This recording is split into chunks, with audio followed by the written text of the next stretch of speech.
Hello विद्यार्थी मित्रों, good morning. घना समयथी आपणे धोरण 10 ना गणित विषयना चैप्टर नंबर 14 आंकड़ाशास्त्र प्रकरणनो अभ्यास करता रह्या छे। गया दरेके दरेक विडियोमां आपणे जोयुं हतुं के आंकड़ाशास्त्रनी जे बेसिक माहिती जे छे तो भाई मध्यवर्ती स्थितिमानना 3 मापो, एक छे मध्यक, बीजू छे मध्यस्थ અને ત્રીજું છે બહુલક।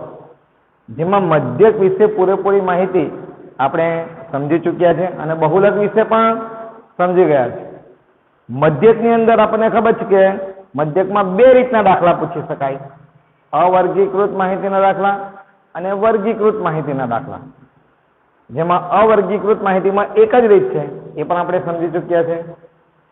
વર્ગીકૃત માહિતીમાં 3 રીતો છે, એક છે પ્રત્યક્ષની રીત, બીજી છે ધારણ મધ્યકની રીત અને ત્રીજી છે પદ વિચલનની રીત। એ 3 રીતના દાખલા પણ આપણે જોઈ ગયા છીએ। ત્યારબાદ બહુલકની અંદર પણ બે રીતો છે, એક સાદી રીત અને બીજી છે ખૂટતી આવૃત્તિની રીત, તે પણ આપણે જોઈ ગયા છે। ત્યારબાદ મધ્યસ્થની અંદર જે વર્ગીકૃત માહિતી અને અવર્ગીકૃત માહિતી, એમાં પણ બે રીતના દાખલા આવે છે। જેમાં આગળના વિડીયોમાં આપણે અવર્ગીકૃત માહિતીનો દાખલો કેવી રીતના ગણી શકાય એ પણ આપણે સમજી ચૂક્યા છીએ।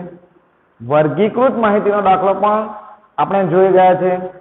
તો આજે ત્રીજી રીત જે જોઈએ, એ ત્રીજી રીતની અંદર વર્ગીકૃત માહિતી જ છે, વર્ગીકૃત માહિતીનો જ દાખલો છે, પરંતુ જે વર્ગો આપેલા છે એ વર્ગો અસતત આવૃત્તિ વિતરણ આપેલું છે। असतत वर्ग એટલે શું? असतत वर्ग એટલે 118 થી 126, પછી 127 થી ચાલુ થાય, 127 થી 135, પછી 136 થી ચાલુ થાય, 35 ને 1 એટલે 136, 136 થી 144, પછી 145 થી ચાલુ થાય બીજો વર્ગ। આને અસતત વર્ગો કહેવામાં આવે છે, જે તમે નીચલા ધોરણમાં શીખી ગયા છો। જો અહીં 118 થી 126 અને 126 થી જો ચાલુ થાય તો એને સતત વર્ગો કહેવામાં આવે છે। એટલે સતત વર્ગનો દાખલો પણ અલગ રીતે ગણવાનો છે મધ્યસ્થવાળા દાખલામાં। મધ્યક દાખલામાં કોઈ ફરક પડતો નથી, પરંતુ મધ્યસ્થવાળા દાખલો જ્યારે તમે ગણો ત્યારે જો અસતત વર્ગ આપેલા હશે, અસતત વર્ગ એટલે મેં સમજાયું 126 પછી એક ઉમેરીને બીજો વર્ગ ચાલુ થતો હોય, 127 થી 135 એક ઉમેરીને બીજો વર્ગ, 136 થી 144 एक उमेरीने 145 से 153, एक उमेरीने 154 162, एक प्रमाण 163 થી 171, 172 થી 180। આ રીતના વર્ગો વચ્ચે જ્યારે એક ઉમેરીને બીજો વર્ગ ચાલુ થતો હોય તો એને અસતત વર્ગ કહેવામાં આવે છે। અને અસતત વર્ગનો મધ્યક પણ થોડી રીત અલગ છે, જે આજે આપણે સમજવાનો પ્રયત્ન કરીએ। ગયા વિડીયોમાં આપણે સતત વર્ગ વાળો દાખલો જોયો હતો, આજે આપણે અસતત વર્ગનો દાખલો, મધ્યસ્થનો દાખલો કેવી રીતના ગણી શકાય તે આપણે સમજીએ। તો સૌપ્રથમ રકમ જોઈએ તો ટેક્સ્ટ બુકની અંદર સ્વાધ્યાય 14.3 પ્રશ્ન 4 ચોથો દાખલો, એક છોડના 40 પાંદડાઓની લંબાઈ ખૂબ જ નજીકના મિલીમીટર સુધી માપવામાં આવી છે। સેન્ટીમીટરનો 10મો ભાગ, જે આપણે ફૂટપટ્ટીની અંદર જે 10 કાપા આવે છે, 1 સેન્ટીમીટર અને 2 સેન્ટીમીટરની વચ્ચે અથવા 0 અને 1 ની વચ્ચે 10 કાપા આવે છે, તેમાંનો એક કાપો એ મિલીમીટર કહેવામાં આવે છે। એટલે 1 સેન્ટીમીટર બાબત 10 મિલીમીટર થાય, તો મિલીમીટર સુધી માપવામાં આવી અને મેળવેલ માહિતી નીચેના કોષ્ટકમાં દર્શાવી છે।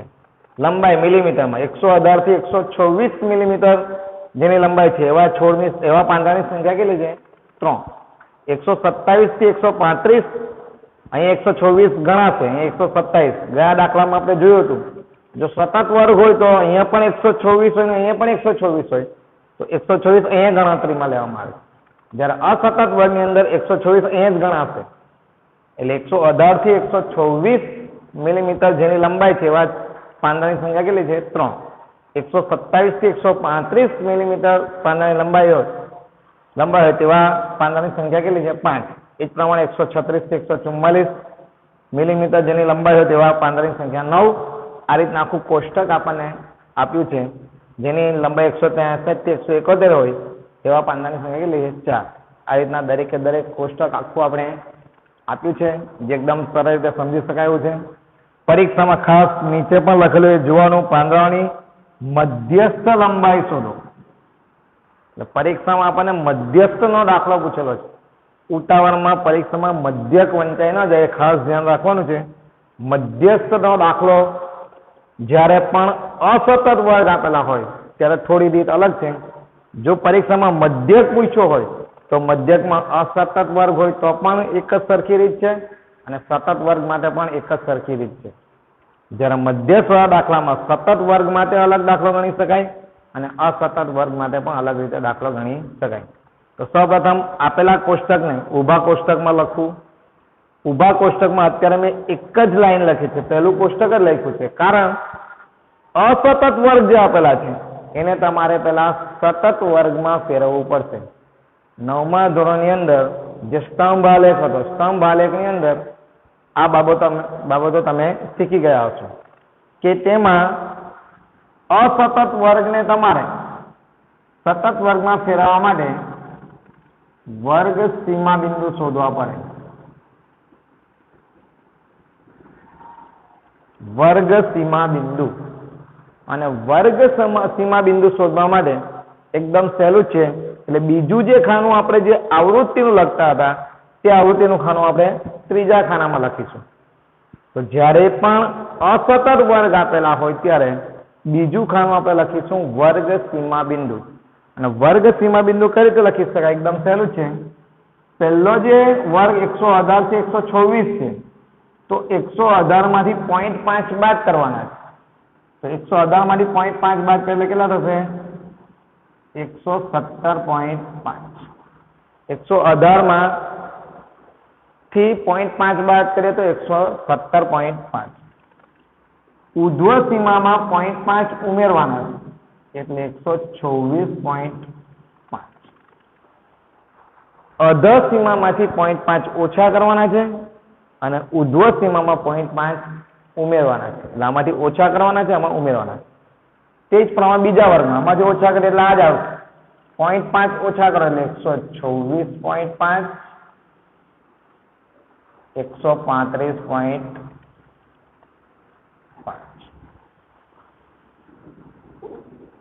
135.5. આમાં 0.5 ઓછા કરવાના છે અને આમાં 0.5 ઉમેરવાના છે.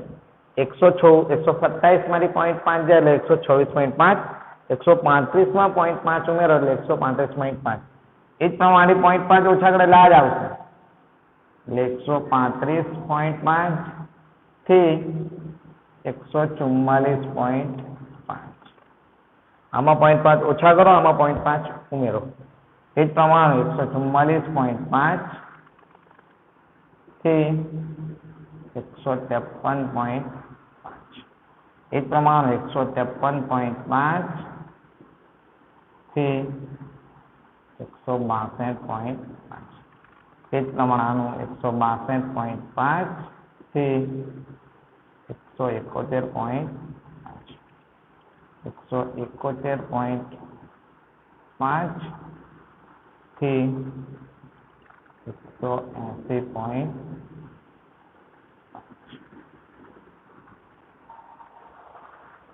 આની અંદર 0.5 ઓછા કરે 171.5, આની અંદર 0.5 ઉમેરેલ 180.5.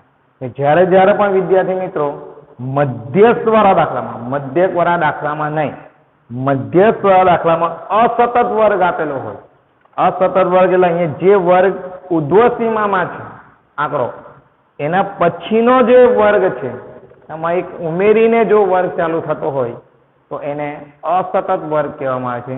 તો એ અસતત વર્ગને સૌપ્રથમ સતત વર્ગમાં ફેરવવો પડે અને એના માટે લખવામાં આવે છે વર્ગ સીમા બિંદુ. આમાંથી 0.5 ઓછા કરવાના છે, આમાં 0.5 ઉમેરવાના છે. આમાંથી 0.5 ઓછા કરો, આમાંથી 0.5 ઉમેરો. આ રીતના લખવાથી આપણો જે વર્ગ છે એ સતત વર્ગમાં ફેરવાઈ જશે. તમે જોઈ શકો હવે 117.5 થી 124.5 જ્યાંથી પૂરું થાય છે ત્યાંની શરૂઆત થાય. 124.5 થી 135.5, 135.5 થી 144.5, 144.5 થી 153.5. એટલે અસતત વર્ગને સૌપ્રથમ સતત વર્ગમાં ફેરવવું પડે. ટેક્સ્ટબુકમાં પણ નીચે તમને સૂચના આપી છે. એ જ પ્રમાણે તમે પરીક્ષામાં સૂચના આપે અને ન પણ આપે. પણ આપણે યાદ રાખવાનું છે કે જ્યારે અસતત વર્ગ હોય તેને સતત વર્ગમાં ફેરવવું પડે. ત્યારબાદ જે આવૃત્તિનું ખાનું છે તે જ આપણે પાંદડાઓની સંખ્યા.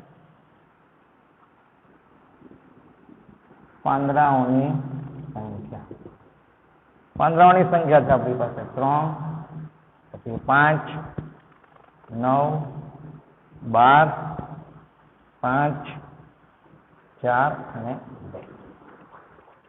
હવે જે આપણે દાખલો ગયા વિડીયોમાં જે જોયો છે, જે સતત આવૃત્તિ વિતરણનો મધ્યસ્થ કેવી રીતના શોધવો, એ જ પ્રમાણે આખો દાખલો ફરી પાછો ગણવાનો છે.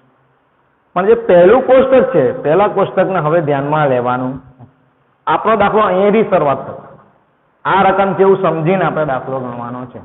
જે રીતે ગણ્યા છે એ જ રીત ફરી પાછી રિપીટ થશે. તો સૌપ્રથમ આ જ બે રકમ છે એવું સમજીને આપણે દાખલો ગણીએ તો ત્રીજું કોષ્ટક આપણે આવશે સંચય આવૃત્તિ. મધ્યસ્થનો દાખલો એટલે એક કોષ્ટક આપણે જાતે બનાવવાનો રહેશે.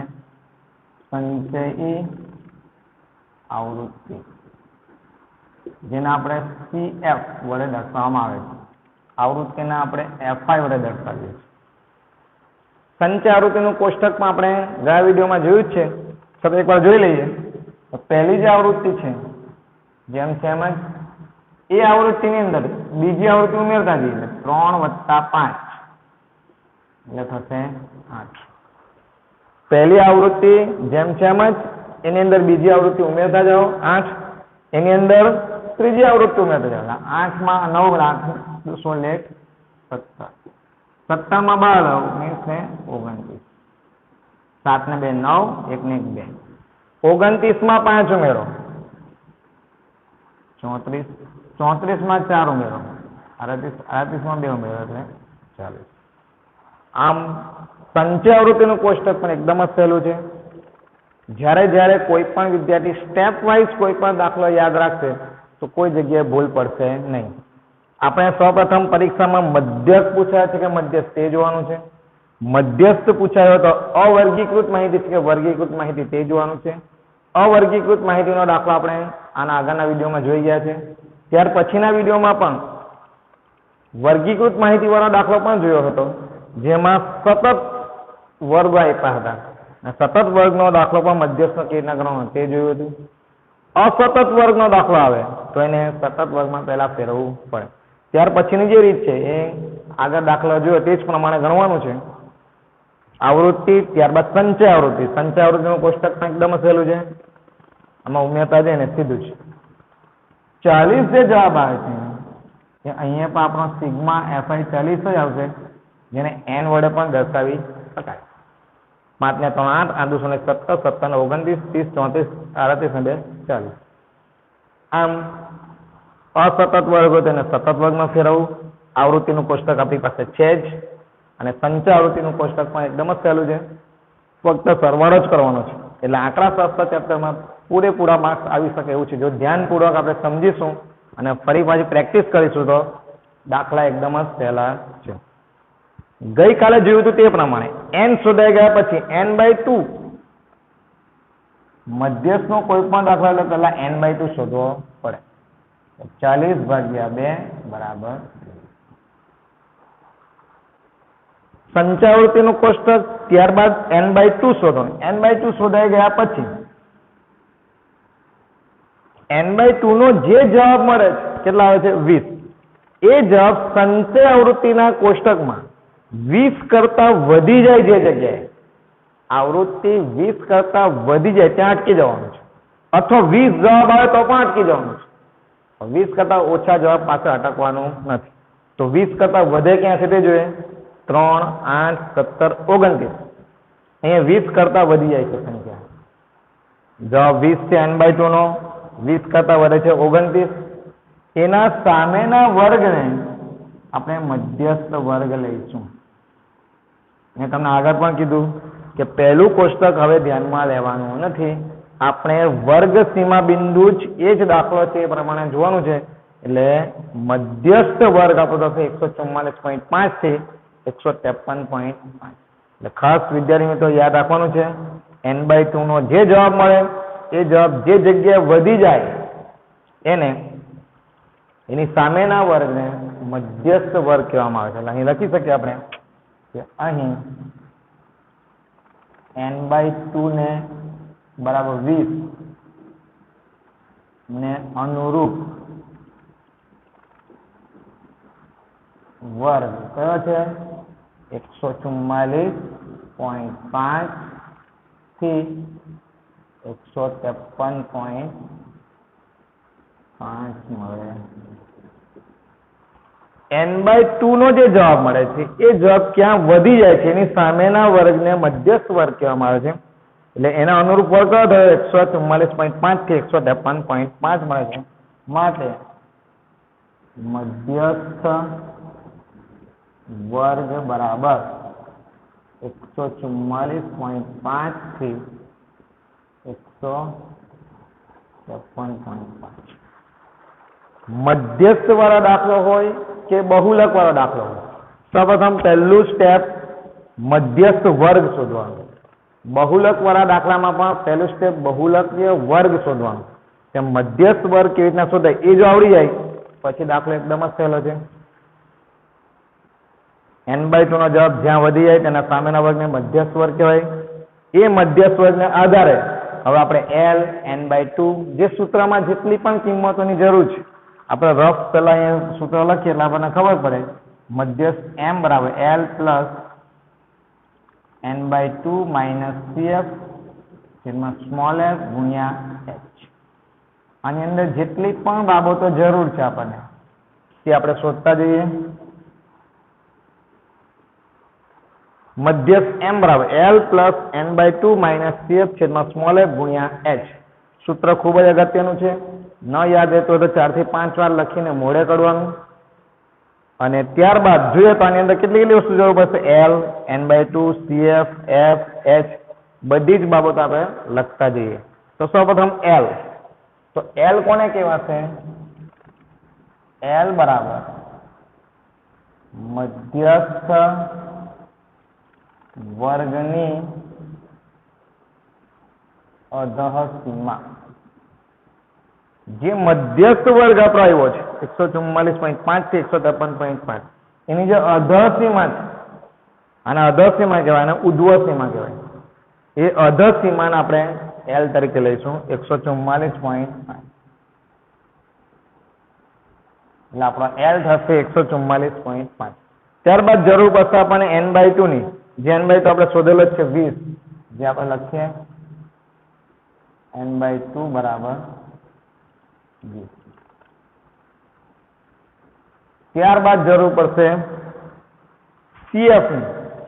ગયા વિડીયોમાં પણ આપણે જોયું હતું CF એટલે સંચયાવૃત્તિના ખાનામાં જોવાનું. સૌપ્રથમ તો સંચયાવૃત્તિમાં કઈ સંચયાવૃત્તિ લેવાની? જે મધ્યસ્થ વર્ગ છે એની જે સંચયાવૃત્તિ છે એના આગળના વર્ગની સંચયાવૃત્તિ લેવાની છે. મધ્યસ્થ વર્ગની જે સંચયાવૃત્તિ છે એની ઉપરની અથવા તો એના આગળની સંચયાવૃત્તિ લેવાની છે. તો CF એટલે શું? CF એટલે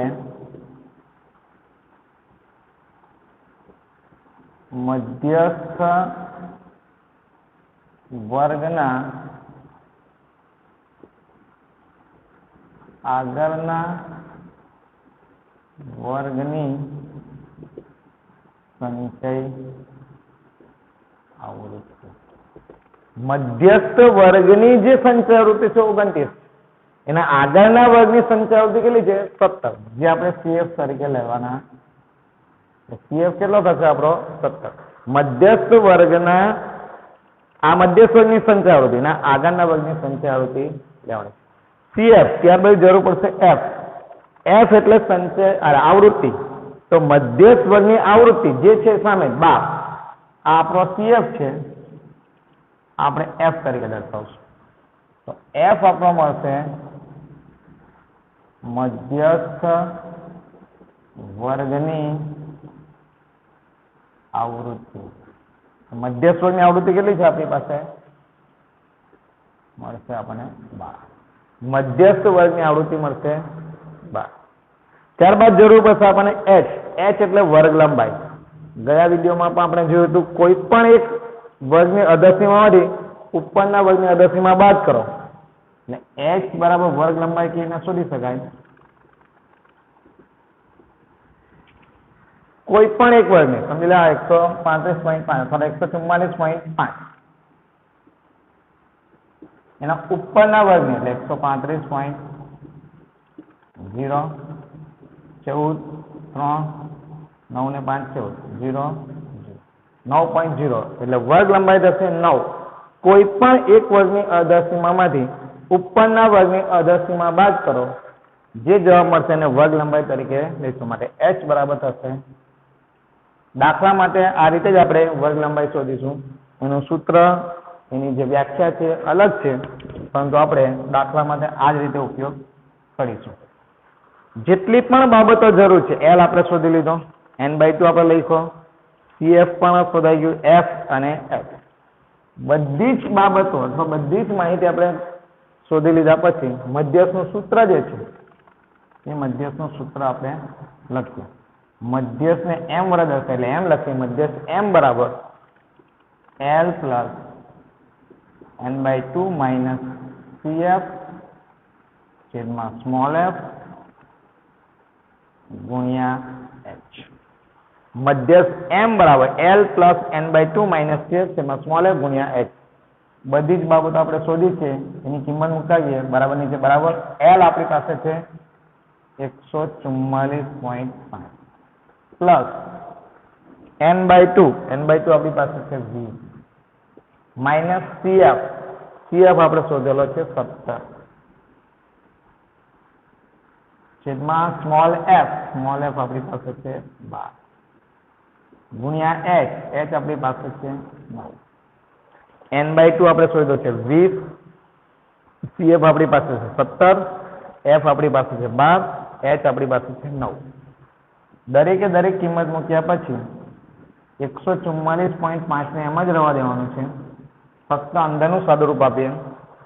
20 માંથી 17 જ્યારે 3/12 ગુણ્યા 9. હવે જો અવયવ પાડીને ઉડી શકતો ઉડાડીએ આપણે 144.5 પ્લસ 3 ચોક 12, 3 અને 12 એટલે 3 ચોક 12 ભાગ ઉડી જશે તો 9 ઉપર કઈ એટલે 1 ગુણ્યા 9 એટલે 9 ભાગ્યા 4. 9 ને 4 વડે ગુણવાનું નથી. અહીં ઘણા બધા વિદ્યાર્થીઓ ભૂલ કરે છે. છેદની સંખ્યા છે, અહીં છેદમાં કઈ એટલે 1 સમજવાનું.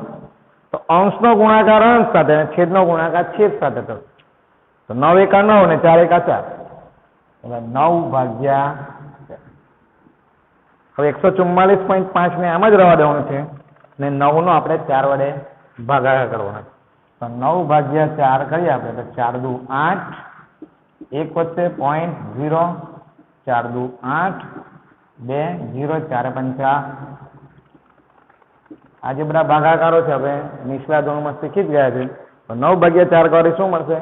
2.25. માટે 144.5 પ્લસ 2.25. 144.5 માં 2.25 આપણે ઉમેરીએ શું જવાબ મળશે? 144.5 પ્લસ 2. ઘણી બધા વિદ્યાર્થીઓ ભૂલ કરે છે. પોઈન્ટની નીચે પોઈન્ટ જ લખાવો જોઈએ તો આખો દાખલો ખોટો પડશે. સરવાળામાં પણ આપણે ખાસ ધ્યાન રાખવાનું છે. 5 7 6 146.75 આપણો મધ્યસ્થનો એમ આપણો મધ્યસ્થ એમ બરાબર 146.75. એકમ આપણે લખવાનો પહેલા ખાનામાં જે તમને આપ્યું હોય, જે એકમ આપ્યો તે એકમ લખવો પડે. મિલી. આમ આપણો જે મધ્યસ્થ છે શાનો મધ્યસ્થ શોધવાનું કીધું? પાંદડાઓની લંબાઈનો મધ્યસ્થ શોધવાનો. એટલે છેલ્લે આમ કરીને પણ લખી દઈએ આપણે કે આમ જવાબ આપણે અહીંયા લખીએ. આમ પાંદડાઓની લંબાઈનો મધ્યસ્થ 146.75 મિલીમીટર મળે. આમ આજે આપણે જે સતત આવૃત્તિ સતત વર્ગ છે એનો મધ્યસ્થ ગયા વિડીયોમાં જોયું હતું. આજે અસતત વર્ગ હોય તો તેનો મધ્યસ્થ કેવી રીતના શોધવાનો તે આપણે સમજવાનો પ્રયત્ન કર્યો. અસતત વર્ગ હોય તેને સતત વર્ગમાં ફેરવવાનું. ત્યારબાદ અહીંયાથી જે છે જે આપણે આગલા વિડીયોમાં જોયું છે એ જ પ્રમાણે દાખલો સીધો જ ગણી શકાય. સૂત્ર ખાસ યાદ રાખવાનું. દરેકે દરેક બાબતો પરીક્ષામાં સીધી CF બરાબર 70 એવું ડાયરેક્ટ લખવાનું નથી. દરેકે દરેક બાબતો શબ્દોમાં પણ લખવાની છે તો જ માર્ક્સ મળશે. એટલે એ પણ બાબતો ધ્યાન રાખવાની છે અને સૂત્ર પણ યાદ રાખવાનું છે. આ રીતે અસતત વર્ગનો મધ્યસ્થ કેવી રીતના શોધવાનો તે આજે આપણે સમજવાનો પ્રયત્ન કર્યો. Okay, thank you.